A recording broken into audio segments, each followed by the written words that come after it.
Bonjour à tous, alors aujourd'hui dans cette vidéo je vais répondre à pas mal de questions qu'on m'a posées sur YouTube. Cette fois-ci j'ai sélectionné que des commentaires sur YouTube parce que bon, je remets un petit peu l'accent sur YouTube. Comme vous voyez, on a eu 2 millions de vues sur cette chaîne là, peut-être 50 000 ou 60 000 sur la deuxième chaîne qui est un petit peu moins alimentée, qui servait surtout à rajouter les podcasts LC, LCCCV. Donc là j'ai plusieurs questions, donc par exemple une de Lita Way qui me demande, voilà, est-ce que tu fais de la calligraphie? Si oui, pourquoi? Si non, pourquoi? Alors je me suis initié à la calligraphie, j'ai eu plusieurs initiations en France et en Chine, en France notamment avec Wei Wenkreux, je crois qu'il s'appelle, donc de l'Institut Confucius de l'Université d'Arras, l'Université d'Artois à Arras. Et donc on avait fait des initiations avec mes élèves et tout ça, et puis moi j'en ai profité aussi pour réviser un petit peu quelques bases. J'en avais eu aussi donc des cours plus anciennement, mais j'ai tout oublié, donc quand j'étais à l'université de Fudan à Shanghai, et donc en rentrant en Chine, la dernière fois, pas cette fois-ci, mais l'année dernière, où j'étais resté là un paquet de mois, donc avant de repartir en août jusqu'à avril. Enfin bon, c'est compliqué parce que je m'en vais, je reviens. D'ailleurs là je suis revenu et je vais repartir, enfin bon. Et je m'y étais remis un petit peu et j'avais même fait quelques vidéos sur cette thématique, mais je pratique, voilà. Est-ce que tu en fais, ce que tu en fais pas? Donc pour la question, c'est je sais en faire, j'ai quelques bases, mais pour que ça soit efficace, eh bien, il faudrait que ces bases elles soient travaillées régulièrement. C'est-à-dire que voilà, en faire un petit peu tous les jours, quoi. C'est comme un art, quoi. C'est comme du piano, il faut s'entraîner un petit peu tous les jours, ou au moins toutes les semaines. Et là dernièrement, j'ai plus vraiment le temps. Alors depuis la naissance de bébé, en tout cas, donc j'ai plus vraiment le temps. Quand j'ai du temps libre, eh ben je l'utilise surtout pour travailler ma santé. C'est-à-dire que je fais du sport, je fais un petit peu de musculation, je fais des workouts. Enfin, je sais pas comment ça s'appelle en français, mais enfin, je me tiens en forme, quoi. J'essaye de rester en forme parce que quand on doit s'occuper de 2 enfants, en plus ma belle-mère est assez malade, mon beau-père est malade aussi d'ailleurs. Enfin bon, c'est très compliqué, donc il faut que je sois au top de la forme. Et donc du coup, le temps libre, je l'utilise pour être en bonne santé plutôt que pour me faire plaisir, voilà. Et puis si j'ai un petit peu plus de temps libre, eh ben, j'en profite pour faire des nouvelles choses sur le blog, pour faire des vidéos sur YouTube ou des trucs comme ça. Donc je sais en faire, je sais comment ça marche, mais si je voulais, il faudrait que je pratique un petit peu plus. Donc je n'en pratique plus pour le moment. Voilà, donc là je suis sorti avec mon gamin et un petit neveu. Ils jouent avec des bulles et tout ça. Enfin bon, je vais vous montrer un petit peu tout ça. Et puis on va marcher, on va descendre un petit peu de la résidence. J'ai pas mal de choses à faire, alors on va en profiter pour aller voir les canards encore une fois. On va aussi aller à la pharmacie. Enfin, faut aussi que j'achète de l'eau pour bébé. J'en achète de l'eau de source, un petit peu de l'équivalent de la Volvic, mais ici en marque chinoise. Enfin bon, je vais vous emmener avec tout ça et puis je vais répondre à d'autres. Je vais vous emmener donc avec tout ça. Ça veut rien dire ça. Je vais vous emmener donc faire tout ça avec moi. Et puis je vais en profiter pour répondre à d'autres questions. Voilà, ce sera une vidéo un petit peu plus longue, mais bon, il fait beau, il fait pas trop chaud aujourd'hui, alors ça c'est bien. Et donc on va en profiter pour en profiter. Ça existe ça, profiter pour en profiter? Allez, on y va.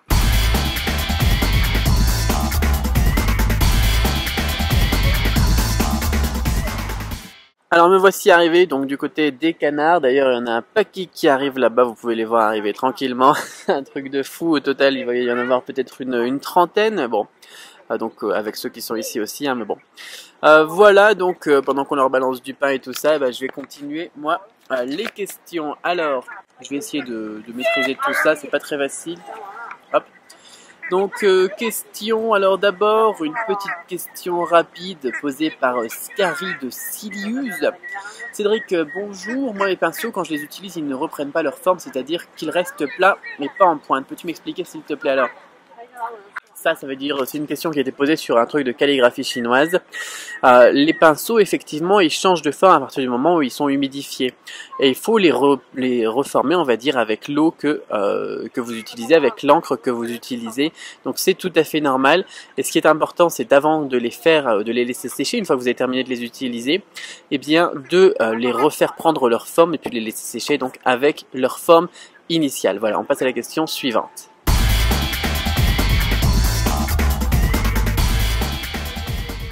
Alors question suivante qui est posée par Maxime Vlieg qui me demande la place de l'infidélité dans les couples en Chine. Alors ça c'est une question un petit peu complexe parce que je sais pas vraiment au final. Par contre il y a quelque chose que je peux évoquer vraiment qui m'a surpris en Chine, c'est quand les couples sont divorcés. Parce que parfois, alors j'ai pu voir souvent par contre des choses qui étaient un peu dégueulasses, c'est-à-dire des couples où il y avait de l'infidélité pendant que la femme était enceinte. Ça, c'est ce que j'ai pu voir le plus fréquemment, mais on peut pas en faire des statistiques officielles. Alors j'étais interrompu par ces personnes là-bas qui voulaient faire des photos avec moi parce que les étrangers c'est plutôt rare ici. Alors on va reprendre la question donc de l'infidélité dans le couple en Chine de Maxime. Voilà, bon on fait comme on peut, hein. De toute façon c'est du presque direct. Enfin, en fait pas, mais c'est pas grave. Alors donc la question de l'infidélité, voilà, ce que j'avais remarqué souvent, c'était donc ce genre de situation et aussi autre chose qui m'a beaucoup marqué moi dans mon expérience personnelle avec la Chine, c'est quand les couples sont divorcés, ils restent vachement soudés. C'est-à-dire qu'on voit beaucoup de couples divorcés, mais qui continuent à bosser ensemble, qui continuent à se voir très souvent, qui restent amis en fait. Alors qu'en France, les couples divorcés que j'ai pu voir, les tensions étaient vraiment trop fortes. Et en Chine, ce qui prime au final, c'est l'enfant. C'est-à-dire qu'ils vont vraiment garder une relation ensemble pour l'enfant, pour qu'il soit épanoui, pour qu'il ait toujours quelqu'un qui s'occupe de lui, pour etc., etc. Même si on a des alternances, c'est-à-dire la semaine c'est avec la maman, le week-end c'est avec le papa et des trucs comme ça qu'on retrouve aussi en France, les papas sont très présents et restent très proches des mamans malgré le fait qu'ils aient une nouvelle femme, malgré le fait qu'ils aient fait des choses peut-être pas très sympas l'un envers l'autre. Ça m'a vraiment surpris. Donc voilà. La place de l'infidélité dans le couple, c'est tout ce que je peux dire là-dessus parce qu'au final c'est une question vraiment très subtile, mais je ne saurais pas trop quoi dire de plus là-dessus. Sur ce, on va continuer notre petit bonhomme de chemin et on va aller à la pharmacie. Là, les gamins ils sont encore en train de faire des bulles, mais il commence à y avoir du monde autour de nous parce que voilà, on est un petit peu différent des autres, je crois peut-être. Je sais pas pourquoi, mais bon. Voilà, donc on va passer à la suite et on se retrouve peut-être à la pharmacie. Je sais pas si ce sera pratique d'enregistrer, sinon on se retrouvera après sur la route.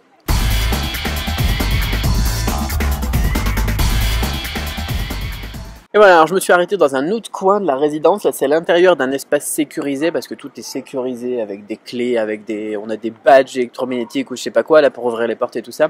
Et du coup, il y a moins de monde ici et c'est un petit peu mieux pour rester concentré et répondre aux questions parce que juste à l'instant, c'était pas facile. Il y a les gens vraiment qui nous regardaient comme si on était des étrangers. Bizarre, non? J'ai envie de dire comme si on était des aliens. D'ailleurs, on est appelé des aliens. Si vous regardez sur les formulaires, par exemple, quand vous arrivez à l'aéroport ou que vous repartez de l'aéroport, vous devez remplir un formulaire spécial pour les aliens. Voilà, voilà, comme ça c'est vraiment clair. On est des extraterrestres ici. Alors, donc j'ai une petite question que je vais répondre, à laquelle je vais répondre d'abord avant d'attaquer une autre question. Donc une question de Seiyo no Yapanjin, un truc comme ça. Donc un étranger ici, yéménien, et c'est écrit en plus. Donc le barbare de l'étranger, et aussi en caractère japonais sur la droite. Bon, pourquoi pas. Donc, cher barbare, aujourd'hui donc j'ai une petite question. Étant un fan de métal, je souhaiterais savoir si ce genre est connu en Chine et surtout est-ce que les Chinois ont les mêmes préjugés que les Français sur le métal et les métalleux, comme par exemple c'est juste du bruit, ça rend violent, ils sont drogués et alcooliques. Comment ça, c'est un préjugé ça? C'est pas un préjugé ça. Non, et bon, pour répondre plus sérieusement à la question, c'est beaucoup moins fréquent de trouver du métal ici. On trouve des gens qui sont passionnés de musique populaire, la musique pop. On a des gens qui sont passionnés de hip-hop, de rap, même de rap donc à la chinoise. On a des gens qui sont passionnés de rock, et pourquoi pas de rock un petit peu hard. Mais du métal, ouh là là, j'en vois pas souvent ça. Hein. Alors bon, évidemment, on a des concerts parfois de groupes de métal connus, mais sinon non. Donc du coup, je sais même pas si les gens ont de préjugés là-dedans parce que j'en vois jamais. Alors pour la petite histoire quand même, le truc ça rend violent. Il y avait une étude qui avait été faite là-dessus d'ailleurs, mais je sais plus si le résultat de l'étude c'était que les gens violents écoutaient du métal ou bien alors que les gens qui écoutaient du métal devenaient violents. Mais il y avait une étude qui avait été faite là-dessus, c'était intéressant. Il y avait une autre étude qui avait été faite sur la musique classique aussi, qui disait que quand on l'écoutait, on devenait plus intelligent. Et ça, par contre, ça avait été prouvé donc pour les souris et pour les hommes. Enfin bon, c'est des trucs comme ça, c'est intéressant. Moi, j'aime bien ce genre d'études qui touchent un petit peu le cerveau. Mais sinon, pour répondre à ta question, malheureusement, j'avais envie d'y répondre parce que j'aime bien répondre aux questions quand même et j'essaye de répondre à toutes les questions, même s'il y en a beaucoup. Mais du coup, voilà, c'est une question rigolote un petit peu, donc j'y réponds. Et malgré ça, je sais pas si ça apporte beaucoup d'informations. D'ailleurs, à propos des questions, je crois que j'en ai 150 en attente ou des trucs comme ça. N'hésitez pas à les poser. Alors, si vous voulez avoir plus de chances d'avoir une réponse dans un podcast ou dans une vidéo, d'ailleurs, je sais même pas comment est-ce qu'on va appeler ça, mon espèce de bazar que je fais actuellement.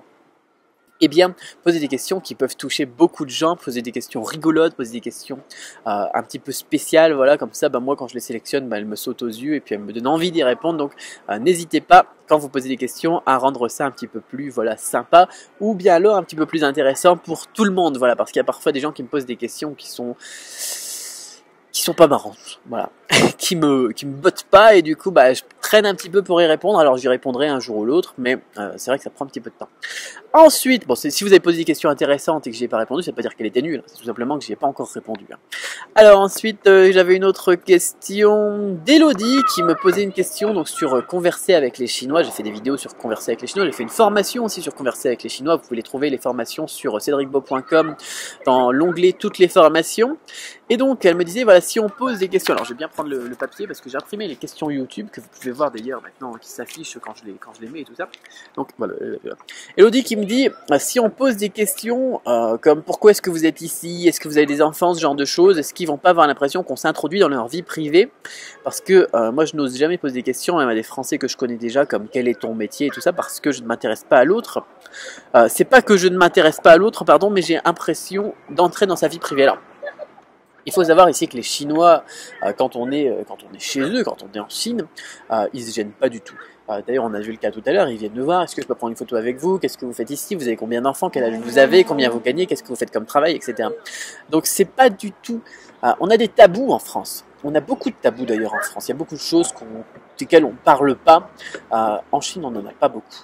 D'ailleurs, j'ai envie de dire, on n'en a qu'un seul, vraiment, ça serait un petit peu le sexe, quoi. Les garçons et les filles entre eux, ils parlent pas beaucoup de sexe. Par contre, tout le reste, ils en parlent. Il n'y a pas de mal. Enfin, en France, c'est mal vu de gagner de l'argent, par exemple. Donc, du coup, quand on pose la question du salaire, c'est pas terrible. Poser la question de l'âge en Chine, encore, c'est pas trop gênant. Pourquoi pas? Ça pourrait être un petit peu comme en France, mais pour tout le reste, pas de tabou.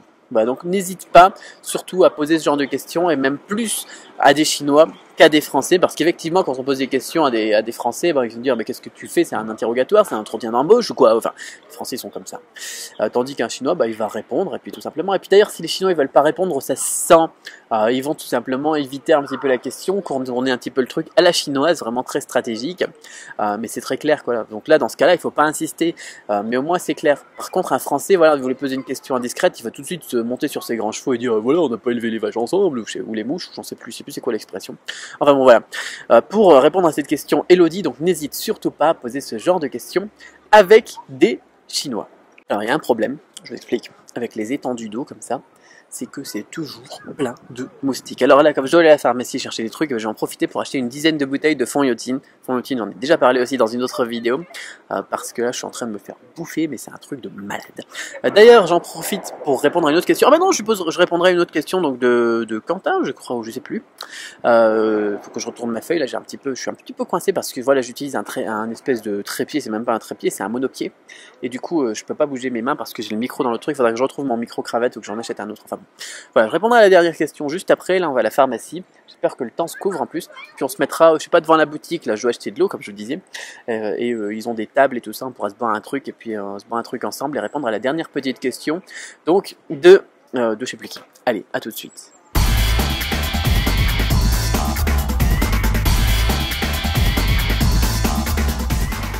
Voilà, on est sur la route là pour la fin donc la sortie de la résidence pour aller retrouver la pharmacie.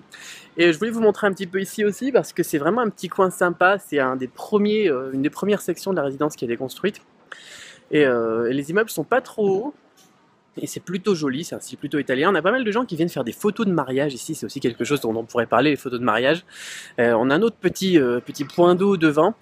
Et voilà, je voulais juste vous montrer ça, c'est vraiment super sympa, super joli. Et c'est toujours plaisant voilà, de se balader comme ça. D'ailleurs, je croyais qu'il allait pleuvoir, mais là il commence à taper, là c'est un truc de malade.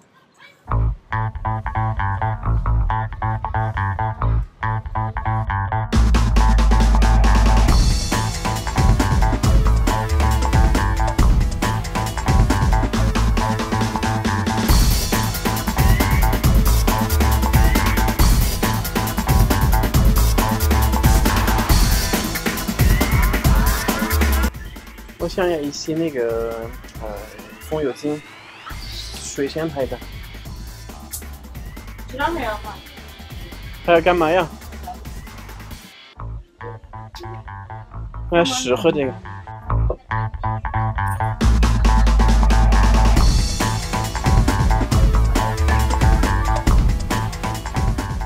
Bon, alors c'était pas très pratique d'enregistrer à l'intérieur de la pharmacie et de parler en même temps, chercher les médicaments et tout ça.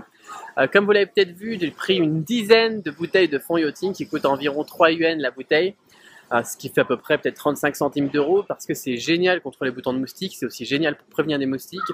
Et là on m'a donné une nouvelle utilisation qui est de la laisser ouverte dans la chambre, c'est une huile essentielle au final, de la laisser ouverte dans la chambre pour que eh bien, les essences s'évaporent petit à petit dans la pièce et continuent donc sur le long terme de garder les moustiques éloignés. Mais je sais pas combien de temps ça va durer, donc j'en ai acheté une petite dizaine. De toute façon, ça conserve et c'est vraiment quelque chose de fantastique le fond Yoting. Ce que je recommande, parce que j'ai vu qu'il y avait des gens qui l'achetaient mais qui n'achetaient pas la bonne marque, c'est la marque Shui Xianpai. C'est vraiment la meilleure marque, c'est la marque originale. Vous remarquerez qu'avec les autres marques, eh bien, on retrouve des soucis parce que c'est beaucoup moins efficace pour pas mal d'utilités du fond Yoting. Comme par exemple, on a d'autres utilités qui étaient d'enlever les autocollants sur les voitures ou les trucs comme ça, et ça marche pas avec les autres marques. Donc je vous recommande cette marque spécifiquement. On va continuer notre petit bonhomme de chemin.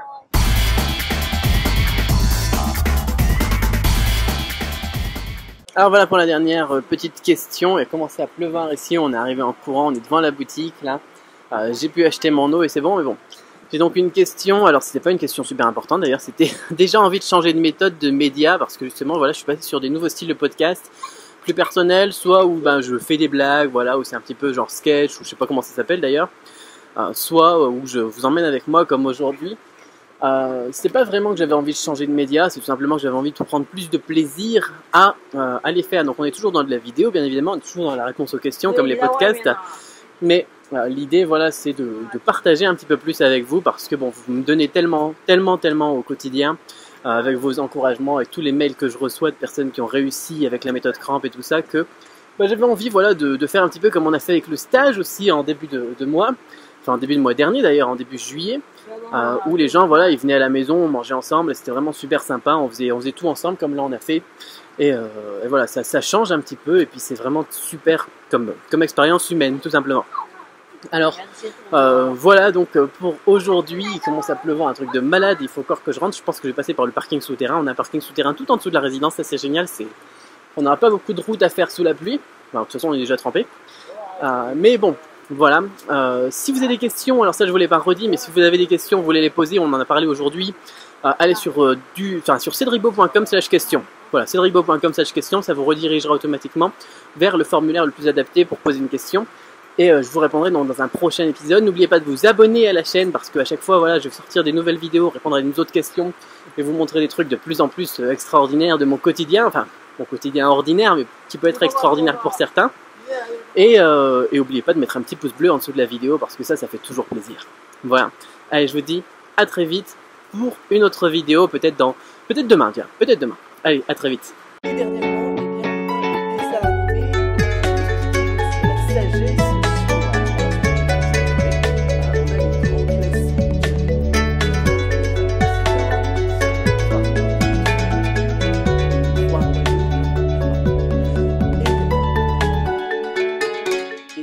oui, c'est possible de les trouver.